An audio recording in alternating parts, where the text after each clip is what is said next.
यह कहानी मैंने सरस सलील से लिया है। सरफराज उत्तर प्रदेश के जनपद बुलंदशहर के कस्बा सिकंदराबाद के मोहल्ला रिसालदारान के रहने वाले उस्मान का बेटा था। करीब 5 साल पहले उसका निकाह जिले के ही ककोर थाना क्षेत्र के गांव बीघेपुर की दर्क्षा के साथ हुआ था। शादी के बाद दर्क्षा के मायके वाले दिल्ली जाकर बस गए थे। पिछले 10 दिनों से दर्क्षा मायके में थी। 2 जनवरी को सरफराज उसे लेने गया था। अगले दिन वह उसे लेकर वापस आ रहा था, तभी कोई काम होने की बात कहकर सरफराज गाजियाबाद में रुक गया था। दर्क्षा वहां से अकेली ही घर आ गई थी। दर्क्षा काफी खूबसूरत थी, उसे इस बात का गुमान भी था, इसलिए वह निकाह के बाद भी खूब बनसंवर कर रहती थी। खुश रहना उसकी आदत में शुमार था, लेकिन 3 जनवरी 2017 की शाम को उसके चेहरे पर उदासी और परेशानी झलक रही थी। इसकी वजह था उसका शौहर सरफराज। न सिर्फ दर्क्षा बल्कि उसके ससुर सहित घर के अन्य लोग भी परेशान थे। वजह यह थी कि सरफराज लापता हो गया था। परेशान ससुर ने दर्क्षा से पूछा, बहू, घर से जाते वक्त उसने कुछ कहा था तुमसे?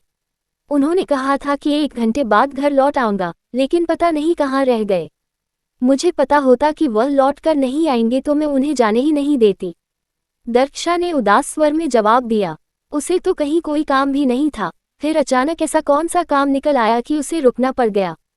मैं क्या बता सकती हूँ, मैं तो खुद ही उनका बेसब्री से इंतजार कर रही हूँ। सरफराज अचानक कहाँ लापता हो गया, वह घर क्यों नहीं आया, ये बात किसी की समझ में नहीं आ रही थी। लेकिन सभी लोग दर्क्षा को शक की निगाहों से देख रहे थे। इससे वह और भी ज्यादा परेशान थी। कई घंटे बीतने पर भी जब सरफराज नहीं आया तो सभी को चिंता होने लगी।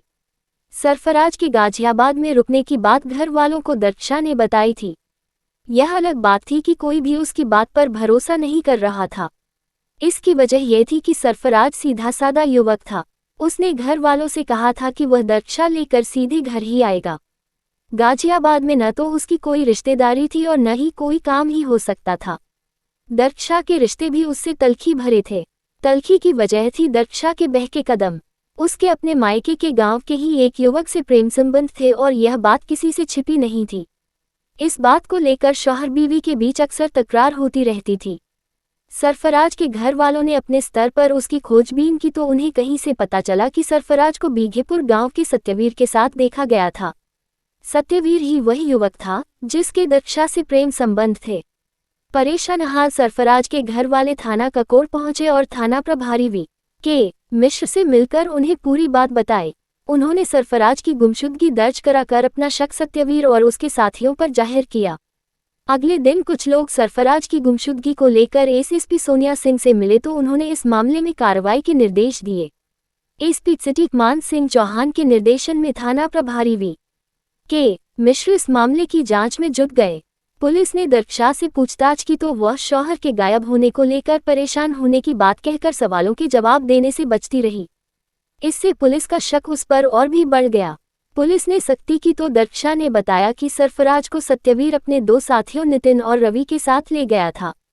ये जानकर सभी को अनहोनी की आशंका सताने लगी। पुलिस सत्यवीर और उसके साथियों की तलाश में जुट गई। अगले दिन यानी 5 जनवरी को पुलिस को मुखबिर से सूचना मिली कि सत्यवीर अपने साथियों के साथ Maruti Jain car number DL2CA 1537 से हसनपुर गांव की ओर आएगा। पुलिस उसकी सरगर्मी से तलाश में जुटी थी। थाना प्रभारी वी.के. मिश्र ने सड़क पर नाका लगाकर अपने साथियों head constable Karelal, constable Janeshwar Dayal, Hemant, महिला कांस्टेबल मीनाक्षी और मुन्नी देवी के साथ चेकिंग शुरू कर दी। थोड़ी देर बाद पुलिस को बताए गए नंबर की कार आती दिखाई दी तो उन्होंने उसे रोक लिया। सूचना सटीक थी। कार में वही तीनों युवक सवार थे जिनकी पुलिस को तलाश थी। पुलिस ने उन्हें गिरफ्तार कर लिया। नहीं छोड़नी चाहिए, कौन जाने किस्मत कब जाग जाए। दर्क्षा का मनमाफिक जवाब सुनकर सत्यवीर बहुत खुश हुआ। उसका हौसला बढ़ गया। इसके बाद उनके बीच फोन पर बातें और छिप कर मुलाकातें होने लगी। एक दिन दोनों एकांत में मिले तो सत्यवीर ने उसकी आंखों में झांक कर कहा, मैं तुमसे बेइंतहा मोहब्बत करता हूँ दर्क्षा और तुम्हें हमेशा के लिए अपनी बनाना चाहता था, लेकिन तुम क्या जानो, मैंने भी तुम्हें कभी बुलाया नहीं है। तुम पहले शख्स थे जिसके लिए मेरे दिल में चाहत पैदा हुई थी। सपनों में तुम्हें ही शौहर के रूप में देखती थी। दर्क्षा की बातें सुनकर सत्यवीर ने बाहें फैलाईं तो वह कटी दाल की तरह उनमें आ गिरी। ये सब गलत था, लेकिन दर्क्षा पतन की उस गर्त में कदम रख चुकी थी जिसकी दलदल में कदम पड़ने पर इंसान उसके अंदर तक धंसता चला जाता है। उनके बीच एक बार अवैध संबंधों का जो सिलसिला शुरू हुआ तो उसने रुकने का नाम नहीं लिया।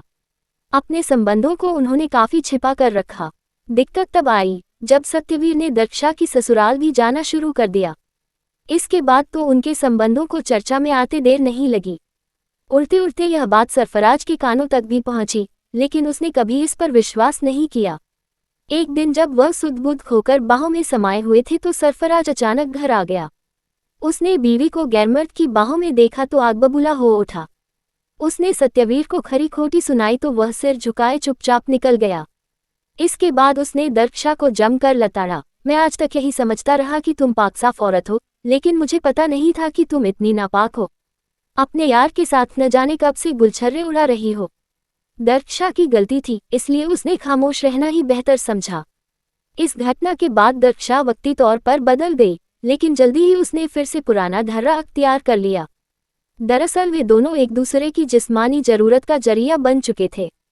सत्यवीर को लेकर घर में आए दिन झगड़ा होने लगा। ये झगड़ा बढ़ता तो सरफराज उसके साथ मारपीट भी कर देता। दिसंबर 2016 के दूसरे सप्ताह में दोनों के बीच जमकर झगड़ा हुआ। नाराज होकर दक्षा अपने मायके चली गई। इस दौरान वह सत्यवीर के बराबर संपर्क में रही।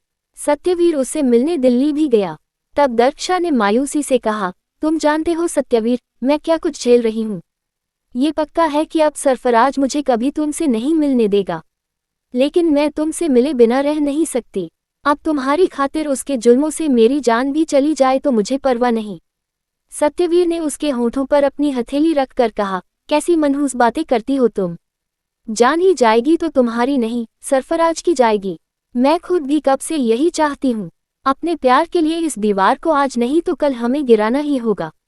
तड़प भरी जिंदगी मैं अब और नहीं जी सकती। बस उसी दिन सत्यवीर ने सरफराज की हत्या करने का मन बना कर कहा, फिक्र न करो, मैं जल्दी ही कुछ करूंगा। इसके बाद सत्यवीर वापस चला आया। वह जानता था कि हत्या करना उसके अकेले के वश में नहीं है। उसने दक्षा से अपने रिश्तों की बात बताकर कस्बा जारचंद निवासी अपनी बुआ के बेटे रवि और ग्राम लखनावली निवासी दोस्त नितिन से इस मुद्दे पर बात की। सत्यवीर शातिर था। वह जानता था कि ये लोग बिना लालच के साथ नहीं देंगे, लिहाजा उसने उनके सामने लालच का पासा फेंकते हुए कहा, तुम लोग साथ दोगे तो तुम लोगों को भी हमेशा दक्षा के साथ मौज मस्ती कराऊंगा। अगर वह नहीं मानी तो? रवि ने सवाल किया। मैंने उसके सामने शर्त रख दी थी और वह इसके लिए खुशी खुशी तैयार है। इसके बाद वे दोनों भी उसका साथ देने को तैयार हो गए। इसके बाद उन्होंने सरफराज की हत्या की योजना बना डाली। 2 जनवरी को सरफराज दक्षा को लेने ससुराल गया तो दक्षा ने यह बात सत्यवीर को फोन से बता दी। अगले दिन सत्यवीर रवि और नितिन को लेकर कार से दिल्ली चला गया और दक्षा के बताए स्थान पर खड़ा हो गया। सरफराज और दक्षा वहां पहुंचे तो सत्यवीर ने बताया कि वे लोग दिल्ली किसी काम से आए थे, अब वापस जा रहे हैं।